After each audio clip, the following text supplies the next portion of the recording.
United States of America, and to the republic for which it stands, one nation, under God, indivisible, with liberty and justice for all. Okay, Zach Covey from Spectrum News. He's not new. It's about the third year, I think, we've been coming. Yeah. So we really appreciate you coming out. Happy to be here. Just a little bit about what's coming up. Last month we had Lake County EOC here, and we do have some brochures. If you didn't make them last time, they're sitting on the table over here. In June we'll be going over our ops manual and stop the bleed exercise.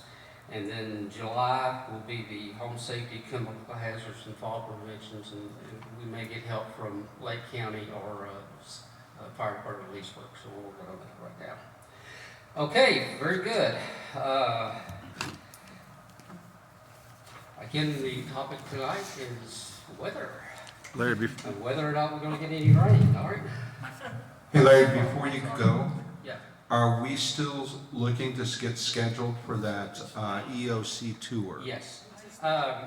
We're looking, I think 8 people will probably be the best amount, but we're looking at maybe on a Friday at 10 o'clock, and I'll put up a sign-up sheet for the tour of the Lake County Office of Emergency Management. I've been there a couple of times, and it's really fascinating. Is anybody here might be interested in going?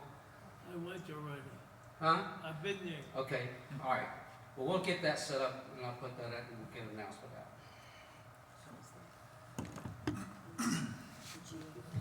All right. Hi guys, how are you? Good. Good.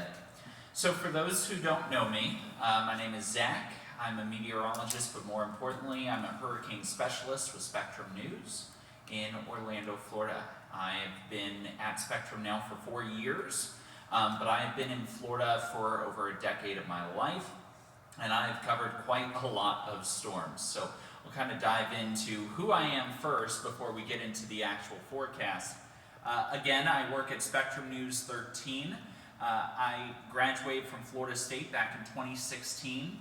So that was a decade ago, which is a shock to me at this point. But with how Florida State just had their commencement last week, that's a shock. I am dual certified. I'm going to take this off so it's a little easier. I am dual certified by the American Meteorological Society and the National Weather Association. Think of that as an extra degree, essentially, making sure that I know what I'm talking about. And I have a decade now at this point of broadcast experience, which again also blows my mind. In that decade, I've covered over 20 tropical systems, and I'm not talking about necessarily systems that impacted places I wasn't. I'm talking me specifically in that location, covering 20 tropical systems. So that includes systems like Florence in Myrtle Beach, South Carolina, Dorian down in West Palm Beach, Florida, and then some of the storms recently that we know of, Ian, Idalia, Milton. Those are just a few that I've covered. So before we talk about the season, let's talk about what you should hopefully already know about hurricanes.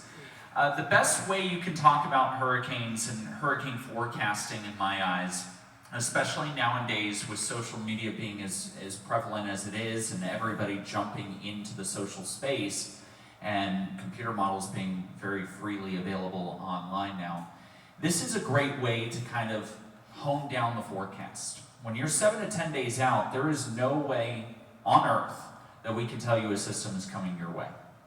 All we can tell you is at a 7 to 10 day time frame whether or not conditions are conducive for development. Once you get to around 5 to 6 days, we likely have an idea of whether or not this system will develop. We may not know its intensity, we may not know its long-term track, but we'll have a better idea of the trends. So that's the time frame you're watching the trends to see if the trends in the models are trending for a more intense storm or a less intense storm. Is it going to curve out to sea, or is it going to continue marching west? That's going to be that 5 to 6 day time frame. When you get into the 3 to 4 time frame, we start to get into what we call our high resolution modeling.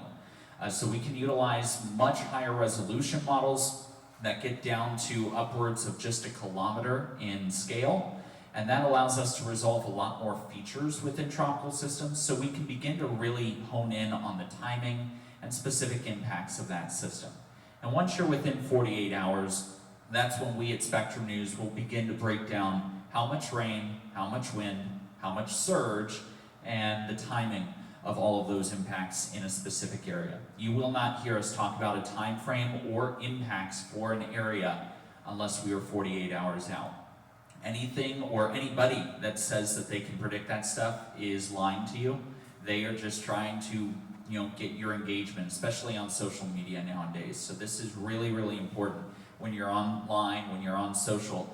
If you look at this kind of chart, it gives you an idea of what we can realistically give you at that time frame. The Saffir-Simpson scale, this is how we measure hurricanes. Now there's a lot of debate in the weather community, especially over the past 2 years, about redoing the Saffir-Simpson scale. I was at a weather conference in Houston in January and actually met with a professor at USF over in Tampa who is working with the NHC on a experimental scale. Now this is not publicly going to be out there for a while, but it's basically taking not only the wind speed, but the damage that a storm can produce, whether that's by rain, wind, and surge, and ranking systems by that, not by just wind speeds. Saffir-Simpson is only wind. So you can have a devastating system like Hurricane Florence, which I covered in Myrtle Beach. That system, at the time, was the rainiest tropical system to ever make landfall in the United States. It dumped over 40 inches of rain in North Carolina. That rain moved into the rivers and flowed south into South Carolina. And in South Carolina, where I was in Myrtle Beach, our worst impacts from Florence actually came 2 weeks after the storm dissipated. That's because that's when the rivers began to rise. And people were displaced from their homes for 1 month. In fact, our last river didn't come under crest until a month and a half after landfall to the day. Wow. So there is some debate about we need to redo this scale because Florence was a Category 1 when it made landfall. But if you talk to any resident that lived through Florence, they're going to say that was a Cat 5 to them because of the impacts that led to essentially so many people losing everything in their homes. Tropical storm alerts. These are going to go up at a 48-hour time frame. 48 to 72 hours is going to be the time frame when you can begin to see tropical storm watches going up. And then within that 36-hour mark, that's when you can get tropical storm warnings. The only difference between tropical storm and hurricane alerts is the wind speed. If you're under a tropical storm watch or warning, it means you're going to get tropical storm force winds. No hurricane winds expected. Hurricane watch and warning is the exact same thing. It's just highlighting that you will likely see those winds in excess of 74 miles per hour. And that is sustained, not gusts. These alerts go for sustained winds, not gusts. So it is possible you could be under a tropical storm warning and still get a hurricane force gust, but you're not going to get those continuous 1 minute consistent hurricane force winds. So the big question on everyone's mind is, what does 2026 hold for the Atlantic?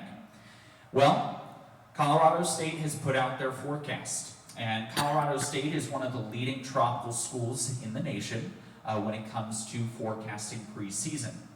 They're going for 13 named storms, 6 hurricanes, 2 of those hurricanes to be major. That is slightly below average, not by much. It's just 1 in each bucket there. You do notice there are dashes for NOAA. That's because NOAA has not put out their forecast. It's actually under embargo right now, so I physically cannot tell you. However, that is coming out at the end of the month. It'll come out on the Thursday before June 1st. So it is forthcoming. Stay tuned for that. The reason Colorado State is going slightly below average is because La Nina has come to an end. And we've talked about La Nina before. La Nina is the cooling of the equatorial Pacific waters, and that actually impacts the Atlantic basin. Well, La Nina is no more, and now we're expected to see El Nino develop this year. That is opposite. So it's going to be the warming of the equatorial Pacific. And in fact, this year's El Nino may be classified as a super El Nino. That is not hyperbole. That is an actual term of when an El Nino exceeds 3 degrees Celsius. And we'll go more into that in 1 second.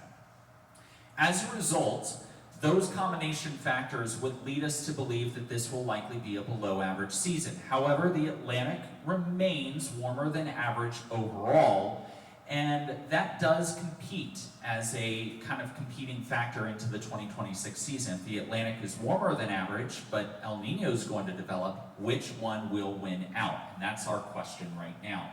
Similar years to 2026, we can look at the general pattern of the entire globe, how areas of low and high pressure are moving around the globe right now, and compare them to years past. And these are the 4 years that have a very similar sea surface temperature pattern in the Atlantic, very similar upper atmosphere pattern across the globe. We're looking at 2006, 2009, 2015, and 2023. To put that in perspective, 2006 was a pretty quiet year overall.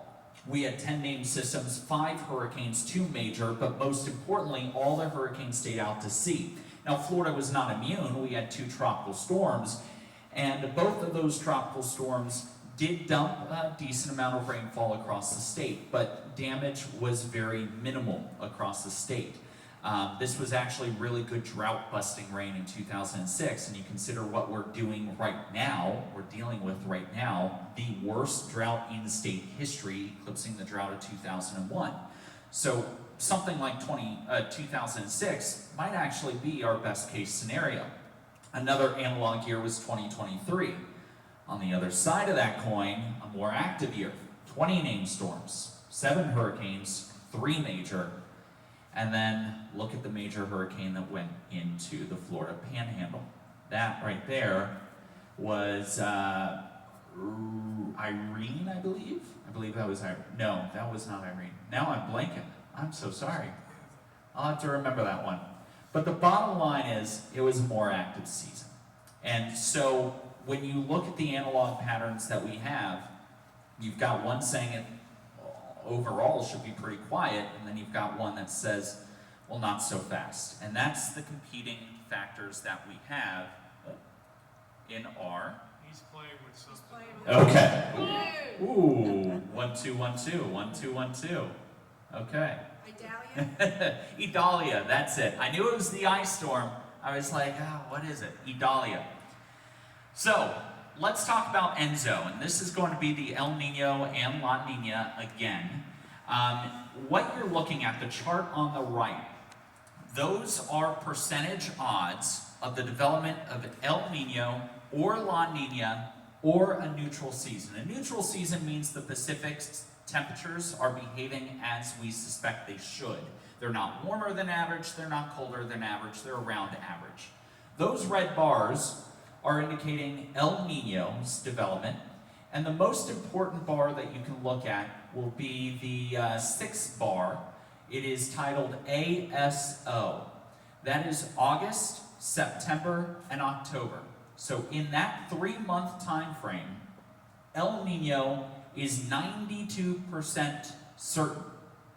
We have a 0% chance of La Nina developing during that time frame. That's what our models are suggesting. So, that is almost a guarantee. We know for a fact El Nino is going to develop this year. And I mentioned a super El Nino.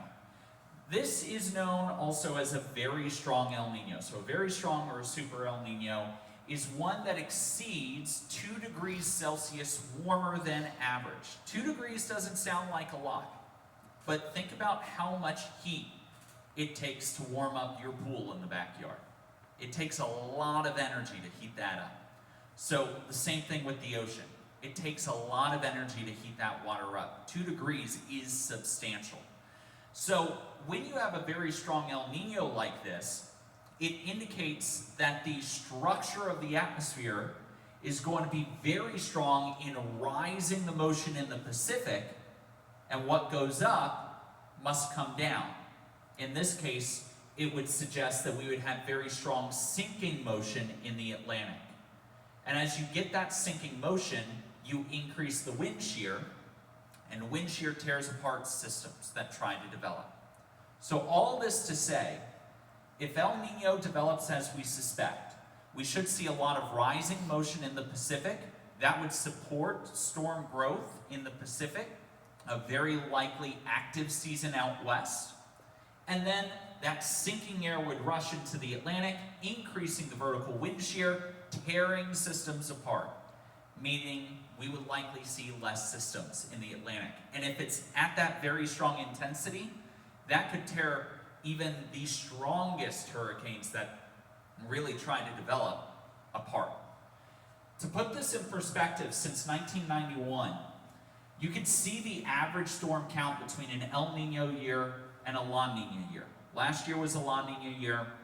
On average, we see 14.3 named storms, 3 of those storms being major, roughly. El Nino, we average typically around 9.5-ish, somewhere in that range. And maybe you get a major hurricane, maybe you don't. Maybe you get 2 if you're lucky at that point in an El Nino year. So moving forward, everything says it should be a quiet season. But we still have to look at the sea surface temperatures, and I'll show you that in 1 second. This is another way of describing how frequent those storms can be in a El Nino year. Look at the red bars. Those are El Nino year bars, and those are telling you how many major hurricanes developed. Outside of 1 year in the 2000s, can anyone guess what year that was? The 6th? That was 2004. That was an El Nino year, if you can remember that. Was that Francis, Charlie and everything? Gene, yeah. We had 6 major hurricanes in that El Nino season. That was an anomaly. And then bled over into 2005, which had 7 systems, but that was neutral by that point. But you can see El Nino years typically don't have major hurricanes compared to the blue bars, La Nina years, last year, for example, where we see more frequent major systems. Now, this is a satellite image of the water temperatures across the Atlantic right now. A lot of greens, a lot of blues, or a lot of yellows too. To put this in perspective, we need something more like this color to support tropical storm development, this orangish color. It's not found that much across the basin. In fact, the basin is only slightly above average right now. Huh. The one area that is cooking right now, can you guys spot it? It's the Gulf. Yes. It's the Gulf. So the Atlantic may be a little quieter to start the season, and it may be worth watching those homegrown systems in June and July. And I saw you had a question. How far down do they take those temperatures? These are temperatures taken across the globe from satellites. So the satellites are orbiting the globe. We can see the entire globe. But is it surface temperature? These, gotcha. So they are surface temperatures mixed with buoys that we have across the Atlantic. And those buoys have various lengths of, we can call it string, that have temperature sensors that go as far as 500 meters below the surface. 1,500 And feet. we can work that as well. So there are ways that we can get those deeper waters, and that actually plays a major role in El Nino and La Nina. I won't get into that, but we can look at those temperatures much deeper as well. In fact, that's a great segue into a graphic coming up, and I'll explain that in 1 second.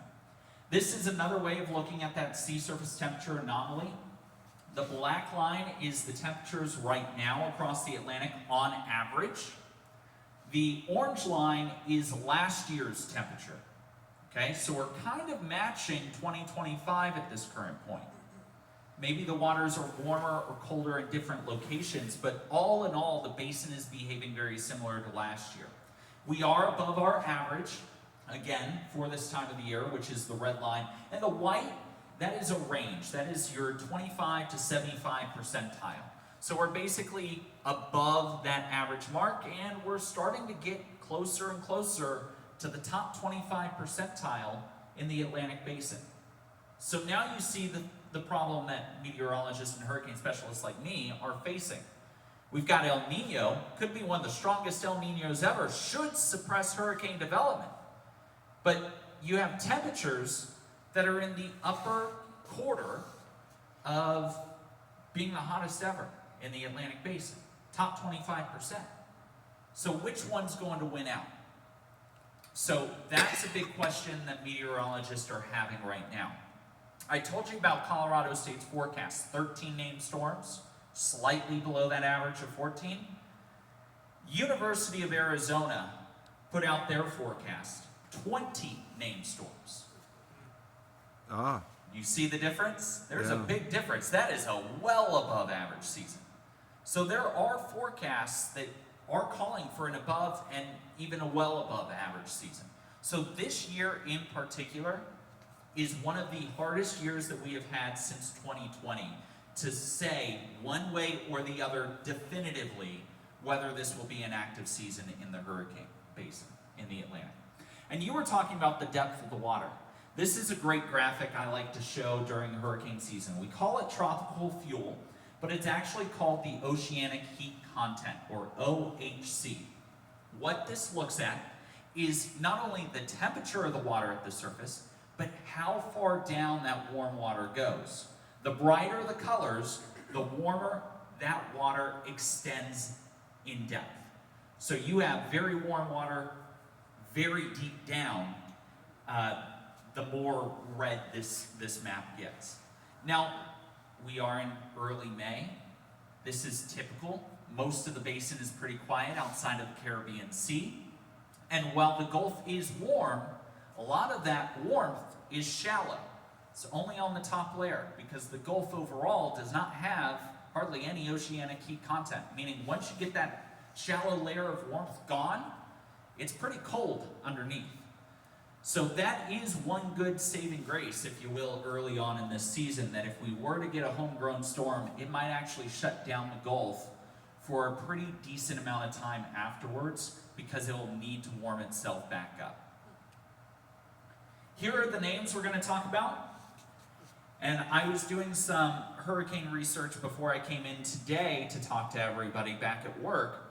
And it finally dawned on me, I didn't realize this at the time, but this was the list back in 2020. And that was the most active hurricane season ever, if you can believe it. We had the most named storms that year. And it dawned on me today as I was going through some old hurricane records and updating our hurricane database in-house so we have all the latest stats to give you as the season rolls on.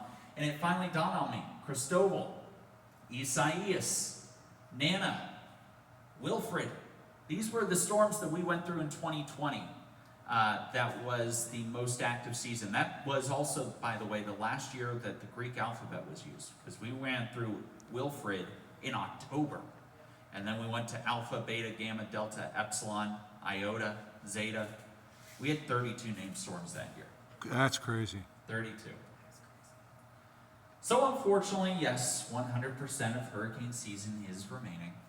The season does begin on June 1st. However, tropical weather outlooks begin on May 15th. That's because since 2020, every season but two has had a preseason storm. Long-term models right now, I don't see anything for this month, which is good.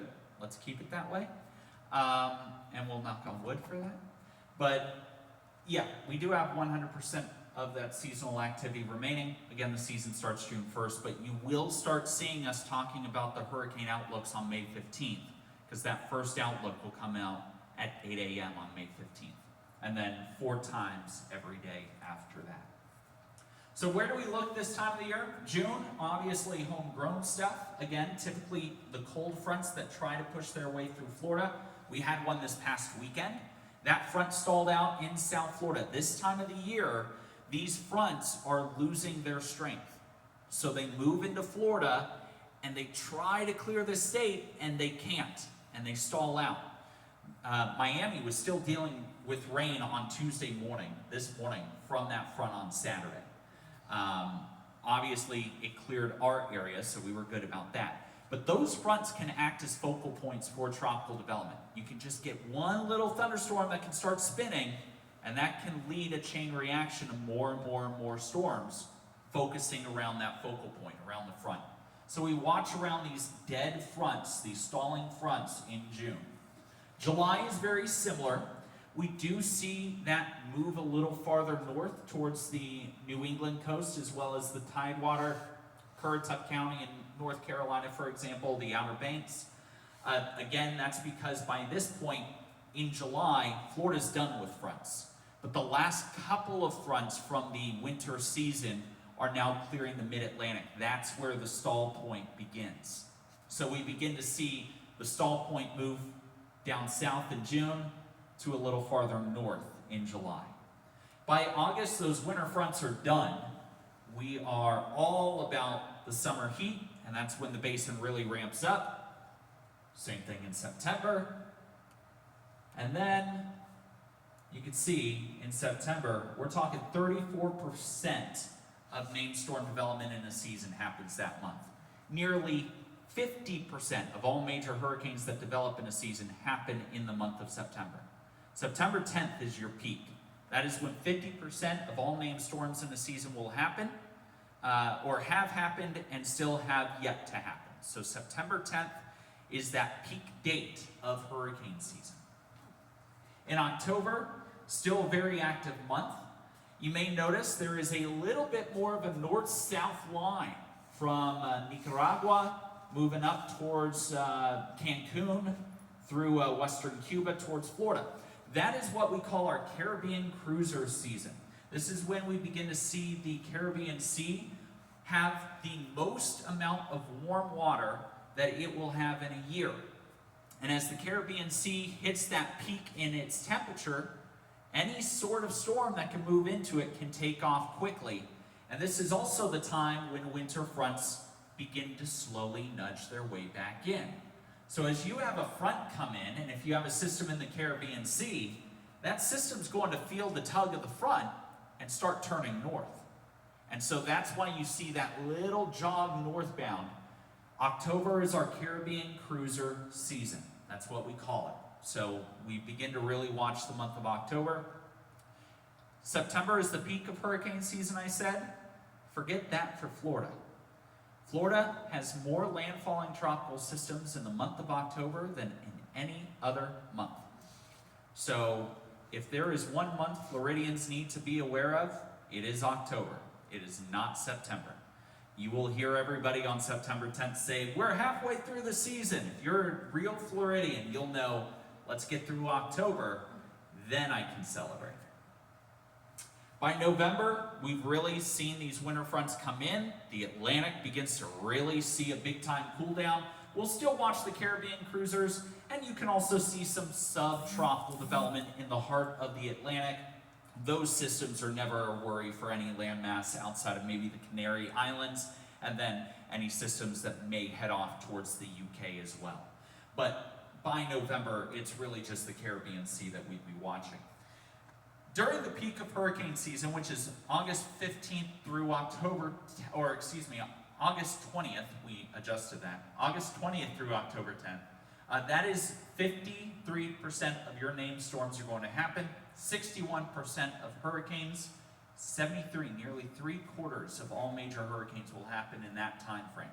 This is an average dating back to 1851, but again, it's a pretty sizable number.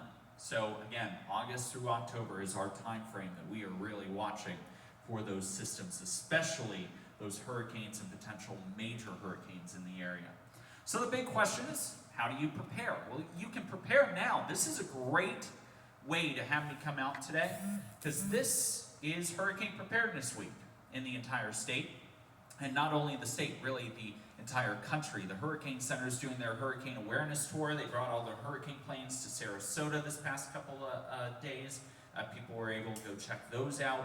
But this is a great week to begin your hurricane preparedness. You are joining not only other Floridians, but everybody across the nation, across the Gulf and the Atlantic states. And one of the best ways you can start preparing is creating a written plan.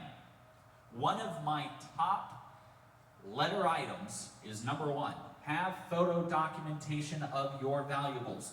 This is the inside and the outside of your house. I cannot stress, insurance companies are annoying to deal with. I don't have to tell you, I know you guys know this. Having photo documentation of everything will make your insurance claims so much easier after a storm. Keeping those most important documents together is also important. Sharing that plan with friends, family, here, neighbor to neighbor, right? Sharing your plan with each other so everyone knows what you are going to be doing should a hurricane head your way. It's a great way to make sure that you've got accountability with one another as well. What about building that hurricane kit? You can start that now. You don't have to put the food in just yet, but you could begin to resupply that first aid kit. Maybe grab a battery-powered LED lamp, or a flashlight, or a solar-powered or hand-cranked weather radio. Either of those would work. You could start slowly building that kit today, so that way when a hurricane does threaten, all you need is to really get the water or the food to add to the kit. The bulk of it's already done. Now the good news is you guys do not need to know your zone, but maybe you have friends or family that are along the Atlantic coast or the Gulf Coast. They need to know their zone. FloridaDisaster.org is where you would go to find out if you are in an evacuation zone. Interior counties do not have evacuation zones. There's an asterisk there. If you're in Flagler County and interior of Volusia County, there's one interior area that does, but that's because they're around the St. Johns River Basin. Lake County does not have an evacuation zone. Evacuation zones are not for hurricanes, they're for storm surge. So, if you're not going to be dealing with storm surge, you don't need to worry about evacuations. Speaking of storm surge, if you do have a friend or family member that is along the coast, we talked about those tropical storm watches and warnings and hurricane watches and warnings. Storm surge watches and warnings are also things that will be issued. A watch means that you could see life-threatening flooding from storm surge within 48 hours, and a warning is within 36. You can see those zones, Brevard, Volusia, Flagler, very colorful map there. FloridaDisaster.org will allow you to zoom into those maps and see what roadways, what communities are impacted. And notice interior Flagler County, see that purple? That's the one exception to that interior rule that I said. It's around the St. Johns River Basin, and they did add them after some pretty historic flooding from previous hurricanes. So, who needs to evacuate? Storm surge evacuation zones, obviously. If you're in a high rise, you should evacuate. If you are in a mobile home or any of those unsafe structures from strong winds. But this is an important one as well. Anyone that is power dependent. If you have a medical device that is your lifeline, you need it, a CPAP machine, and you rely on the CPAP machine, if you go without power for 4 weeks, you're going to be without that. So if you need some of that specialized medical equipment, power is a necessity, you should consider evacuating. Structures at high risk for inland flooding as well. Think back to Hurricane Ian just a few years ago. We saw communities, especially through the Orla Vista area and parts of Orange County, that residents were shocked that that community flooded. But they've had several systems since then that have proven they are one of those communities that will flood even on a rainy day. So you know your property, you know your property line. If you know that you're going to get 10, 20 inches of rain, and you know your property can't handle that, that's when you consider evacuating. Speaking of flooding, you can know how to properly place sandbags. Lake County Emergency Management is great. They'll actually show you when you collect your sandbags how to properly do it. But the bottom line is it's like creating a brick wall. You lay your base, and then you're putting the sandbags on those cracks between each other. So if you have one bag here, you're going to put it on that seam in between those two bags on the second row, and just alternate back and forth, back and forth. You don't need a high wall, you just need a wall of sandbags high enough to protect your property from whatever flood is imminent, and you would know how much rain you are expecting by that time. Again, photos and videos, cannot stress this enough. Flood insurance claims are going to want those photos and videos. Great way there. Important documents, waterproof, fireproof, safe. I have a portable safe, highly recommend it. If you don't have a safe, another way to do it, to keep those important documents dry, put them in a Ziploc bag, open up your dishwasher, put it on the top shelf of your dishwasher. Sounds silly, but dishwashers are meant to keep the water in. If you don't start your dishwasher, it's keeping the water out. So if you do have flooding entering your home, it's keeping whatever's in it dry. So another quick little ingenuity way to keep the important things safe in your life. Flood insurance, a good reminder that flood insurance is not included in your homeowner's policy or renter's policy, depending on if you want to own or rent. Flood insurance is not included in that. It is available to everybody, but it is a separate policy. And it takes 30 days to go into effect, meaning if I'm telling you on your TV that we are preparing for 50 inches of rain and you call, you're out of luck. So do an insurance checkup now. Now is the time to do those checkups. Figure out whether or not you need to adjust your policies. Maybe add flood insurance if you feel like you need it, but now is the time to do that, not when a storm is threatening. How can you get the latest information? I wouldn't be doing my job if I didn't plug the Spectrum News app. It's free to download on the App Store and Google Play. And I get this question a lot. Zach, what if I'm not a Spectrum subscriber? It doesn't matter. During a hurricane, we take down the paywall. So you could be a Comcast subscriber. You could not have any internet at all. You could download this and freely watch the Spectrum News team lead you through the storm. You can get the needed news updates and weather updates that you need. It is our responsibility to get you through the storm safely. We are not prioritizing profit over safety. It is important to us that we take that paywall down. So even if you're not a Spectrum subscriber, highly recommend you get it, because during those key important storms that are coming into the area, we will take that paywall down. Zach, I don't see the name of the app. It is Spectrum News. Spectrum News. Spectrum News. All you have to go into Google Store or App Store, you just type in Spectrum News, and you're good to go. Oh. Let's see if I can exit that out real quick. I'll try that later. There we go. That is a blurry photo. Wow, I thought that was cleaner. So I'll have to replace that. But this is your Spectrum News weather expert team, led by Brian in the middle, Maureen and Mallory next to him, Amy Sweezy, Katie Garch is our newest, Greg. He's actually celebrating his 1-year anniversary this week at Spectrum, and then me on the end. This is the largest weather team in Florida, and the only dual certified team in the nation, meaning that we are the most degreed weather team in the entire nation.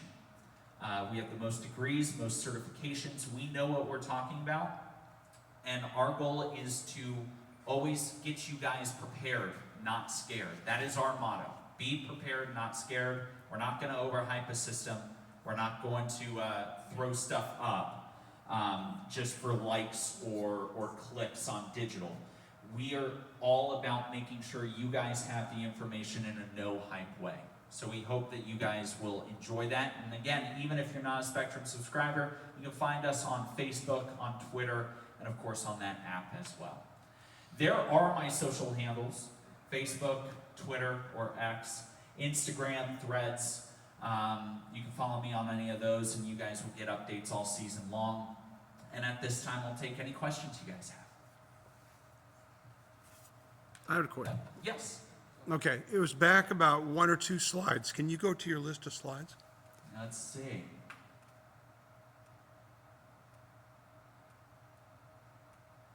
I was going to ask it at that point, but you were rolling. Do you remember what it was about? No. Senior moment. I'll just keep going. I mean, I've got time. Okay, I'll say when. I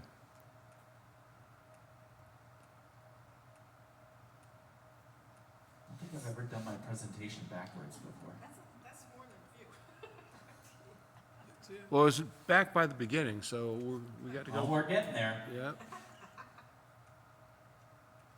I think that was the slide. This one? Yes. Okay. Has the days that you would be issuing, impacts and forecast details, has that changed from prior years? Or has this been the standard for quite some time? I'm going to answer that question in two ways. Okay. There is no set standard on how we can go about doing this. Okay.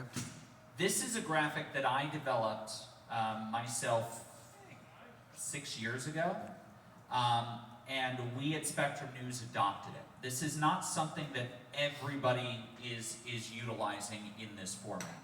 The reason we adopted this strategy at Spectrum is because nowadays there are too many people, I like to call them social meteorologists, that are able to access weather computer models because they're free and available. You could go into Google and type in weather models and find one today by yourself on your phone, on your computer.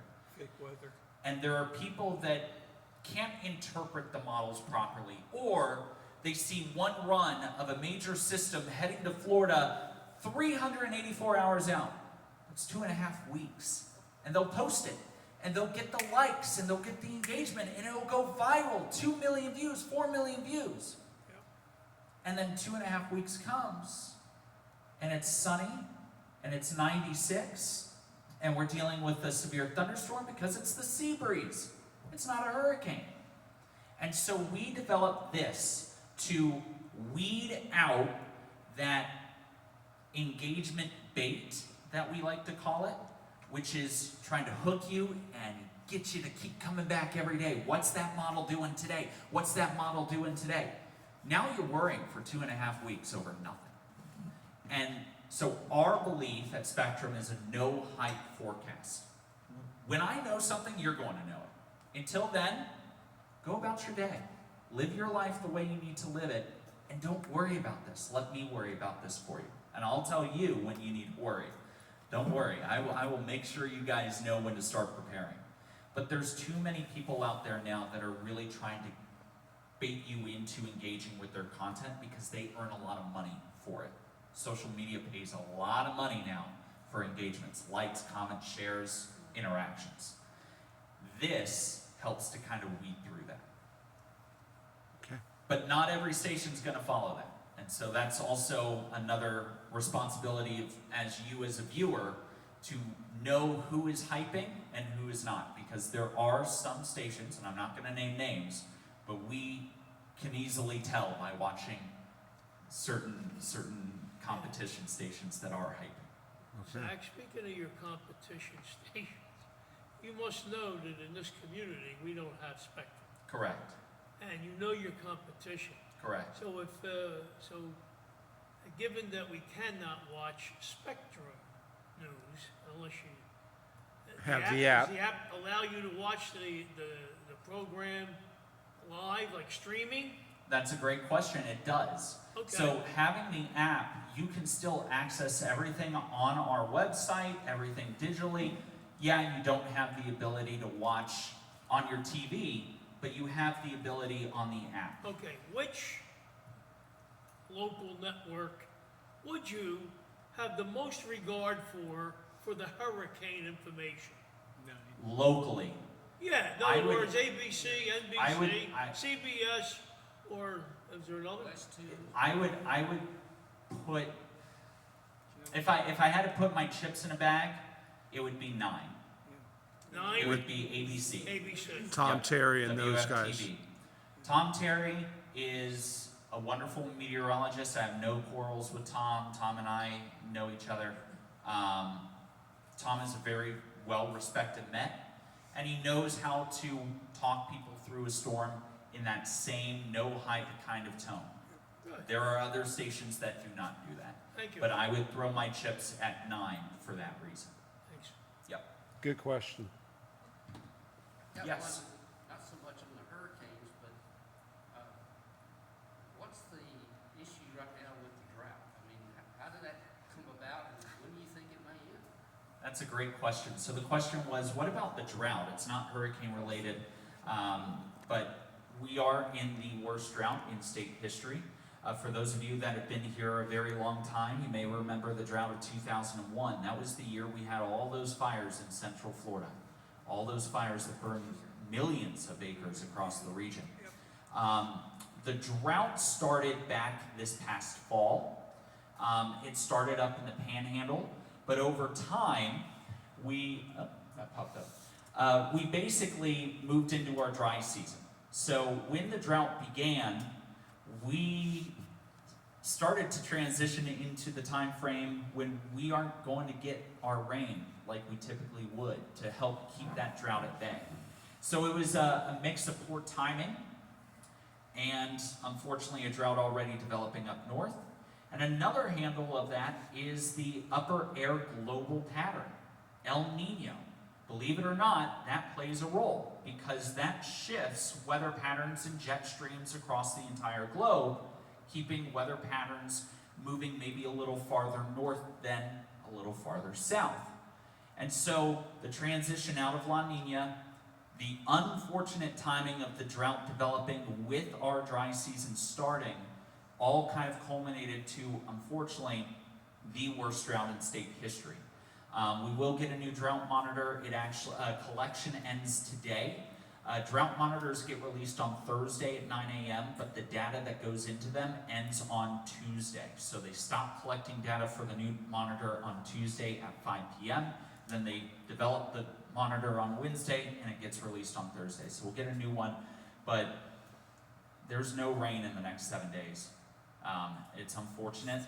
The front that we were thinking might come through this weekend, it's great for the moms that want to celebrate Mother's Day, sunny skies, but unfortunately that rain chance is starting to get more and more diminished. It looks like that front's going to stay to the north and not be able to push any farther south. I do think it will come to an end, but I've said this on air multiple times, and I'll say it here. It's going to take a tropical system. Hopefully not a big one, but it's going to take a tropical system. In order for us to get rid of the drought completely, and keep in mind we're moving into our rainy season, we're about 6 inches below average already on the year. In order to continue moving forward throughout our typical rainy season and get rid of this drought would take 37 inches in the next 3 months. If we were to move it to 6, we're talking 48 inches of rain to get rid of the drought and go with our average rainy season rainfall. 48 inches in 6 months. It will take a tropical system, unfortunately, to get rid of this drought. I'm hopeful we get one, like a tropical depression or a tropical storm would be great because it will put an end to this drought and likely keep the damage at a minimum for the state. But if we don't get one of those, this drought will continue for a sizable amount of time. Yes? I don't know whether or not it's in your wheelhouse here, but how is this drought affecting the Florida aquifer? Do you know? So I don't have the exact stats on it. However, the aquifer, according to the state, is still fine.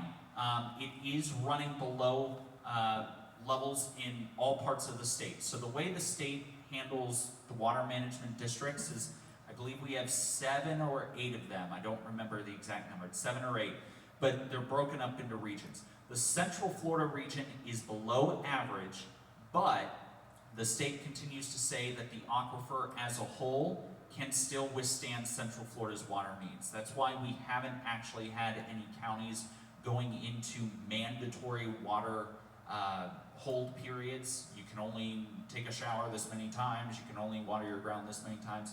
There have been voluntary counties, counties that have voluntarily done this, but there are no hard mandatory ones happening right now. And that's because the state is saying that even though, yes, our water aquifer is below average, but it's still enough to withstand at least this calendar year. Okay, thank you. Any other questions?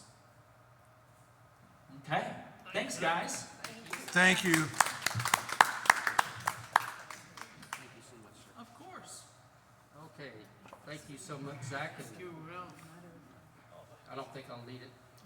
yes. We'll be here next year. We'll try Yeah. to give you an invite. Can't wait. We look forward to it.